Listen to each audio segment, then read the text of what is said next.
Hello everyone and welcome back to my channel.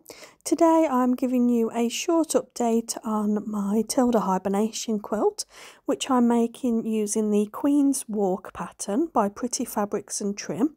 These are the 2 blocks I've currently done at the moment, well 1.5. But today's video is to show you how I'm fussy cutting the beautiful animals on this fabric, because it really makes an impact when the animals are the centre of focus. And I really wanted to make sure that I wasn't going to cut any heads or tails off, because I really wanted to reduce any mistakes that I make on fussy cutting the shapes. So I actually created my own DIY templates to help me with the fussy cutting, and these are them here. They're just using waste food packaging. So like biscuit wrappers and the sleeves that go around ready meals, those are quite good, but any type of cardboard cereal boxes, anything like that. And I'm going to show you how to make them now, and these essentially make a window where you can centre your EPP shapes, and I'll show you how to baste it at the end. So first of all, just take some type of cardboard, like we said, and place your template, so whether it's a hexagon or any type of shape, place that on top of the packaging and just draw a line. Doesn't need to be in Sharpie, but just draw a line all the way around the shape. And you're then going to use a craft knife to cut along this line.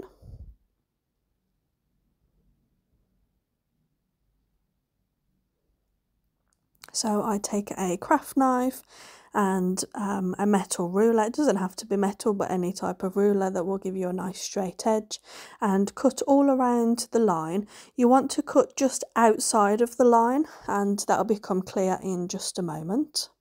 You can pop that template out and either use that and use it in your quilt as a shape, or just discard it. But you want to make sure that your shape is able to fit through the window, because you're going to glue that onto the fabric and then you'll need to lift the window away. I'll show you that in a moment. So here is the beautiful fabric that I'm using, and I'll show you how to fussy cut one of these squirrels.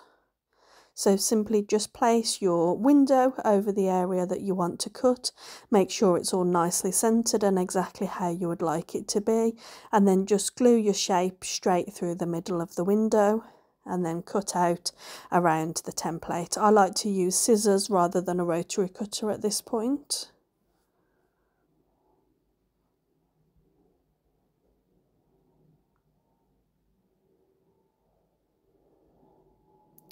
And then I just go ahead and use my Elmer's purple school glue and just glue baste the shape around.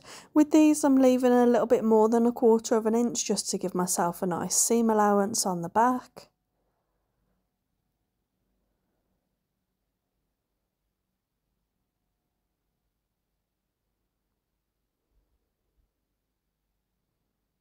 And this is how the shape will come out perfectly as you saw it on the preview when you put the template in place. So I hope you guys have enjoyed this video, and do let me know if you find this useful and will be using this in your own projects. Take care, bye bye.